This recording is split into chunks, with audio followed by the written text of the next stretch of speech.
Today I'm here with a special person, my baby sister, Rhonda. Rhonda's got acute myeloid leukemia. The past 12 months she's been in the hospital for at least 6 months. 6 months.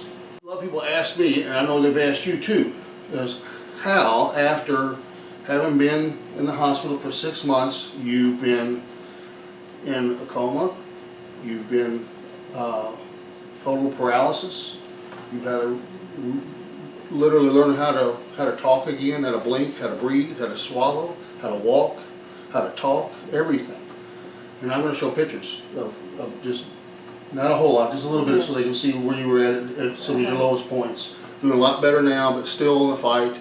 Still got a long way to go. But you've gone through all this. You've been on the ventilator 5 times. Then they finally had to put a trach, and you flatlined last year. Once we know of for sure that we remember, you flatlined twice, they said. So, but everybody wants to know how, after going through all that, and this amazes me about you, you've never said, why me? You've never once said, why have I got cancer? And felt sorry for yourself. You've always had a smile. You've always maintained a positive attitude. How does that happen? How did you do that? How does it even happen? How does somebody do that?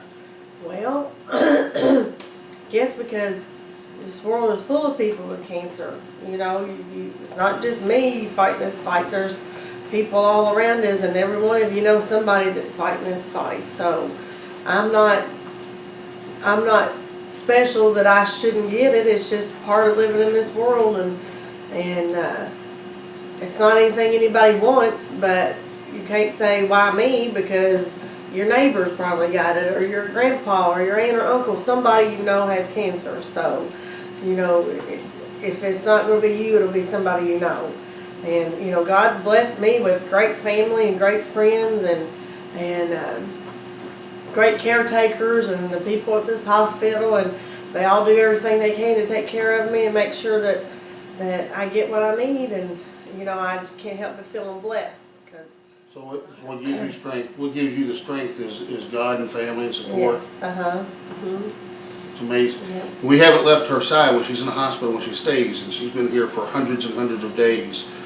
Mostly her husband and her kids, but after that, our parents and our other sister, my brother Teresa. And my sister, and we've all made sometimes sure my nieces. And someone's with her 24 hours a day, 7 days a week. At the moment, she looks healthier than she has, and you've seen some of the pictures. And she's still got the fight. It's still a long way to go. We don't know where this is going to take us, but we're going to fight it. She's going to keep fighting, and it's not going to be over until God says it's over. Until then, that's our job to keep going. That's what we're going to do. And we're at James Graham Brown Cancer Center at University of Louisville Hospital. We're actually on the bone marrow transplant unit at University Hospital. Some of the best, most caring, awesome people in the world work here. And everybody from the people that clean the room to the doctors that take care of everything. This is phenomenal people. Except for that one nurse, we don't like her. Yes, we do. Let's see if I do it again. She got me right like that. It would be hard to go through this fight without faith, because when you're in the middle of this fight, there's no guarantee how it's going to turn out. I don't know if they'll be able to cure me. They might be able to cure me. I don't know, but I just have to take each day look at each day as a gift from God, and appreciate all the gifts He's given me with my family and blessings here on this earth. But I also know if He doesn't cure me on this earth, that you know, I have a heavenly home to go to, and you know, that won't be so bad either. He's got this either way, and you know, whether I stay here or whether I go, God's got this either way. And the hardest part is, it would be thinking about leaving my family, not thinking about leaving the earth, but leaving my family. But I have to know, I have to have confidence and faith that if I'm going to trust God with my eternal life, and that, you know, that I can trust God with our life on this earth too, and I can trust Him to take care of my family if something happens. I know He'll be okay too. That's pretty good. You okay? Yes. I love you. I love you too. So proud of you. Well, I ain't done nothing but just sit I around. edit all this out too. So it'll be okay. We all know somebody who's been touched by cancer, whether it's yourself or a family member or friend. It's crippling, and emotionally it's devastating, physically, spiritually, it takes you down, and financially. And the good people that we've met through all this, that are personal friends of ours, is the people at Shirley's Way. Shirley's Way helps a lot of people struggling financially with cancers. They do everything they can to help as many people as they can. So if you're in a position you want to help someone, if you want to contribute to help out, and you want to go directly to cancer patients, shirleysway.com. It's a place to go for that. And they actually, there's people comment about my shirt. They seem to wear a lot. I should have had it on now. shirleysway.com. And they've helped a lot with Rhonda and a lot of others. Rhonda's been on an unusually long trip with this stuff, and hopefully it's even longer. Hopefully we'll be talking about this 20 years from now. But and a lot of family and friends help financially, a lot of prayer. Please continue to pray.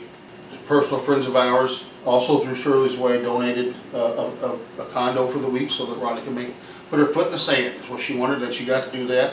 Hopefully she gets to do it many more times in the future. But this year was especially special after the ride you had.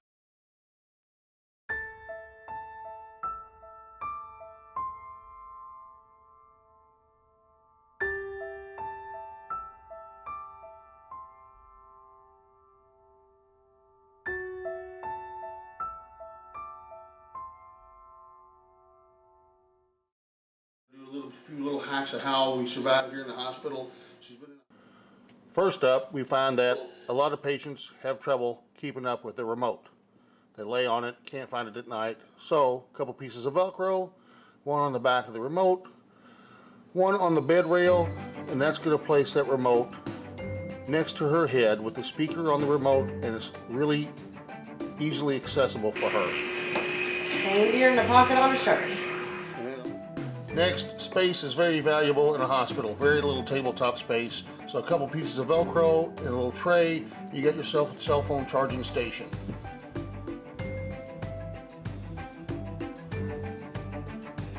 Next up is a money hide. You're going to remove temptation from the hospital room. So an empty cough drop bag acts as a perfect money hide in the hospital. Nobody's going to bother that. So if you're in the hospital and all you got is time, you can use a pair of glasses or sunglasses as a cell phone holder. And that way you just sit back and watch your show. Pow. Next up, get yourself an empty shoe rack, over-the-door shoe rack. You fill all the pockets with little treats and candies. And then you put a sign next to it that reads, "For all the caregivers who come through the door, we really wish we could do more. We know you often have to rush through lunch, so here's something extra for you to munch." This really works. They really seem to enjoy it. Rhonda, it's usually called nurse bait. Now Rhonda doesn't need really nurse bait or have to bait any caregiver to come to the room. They give her such great care.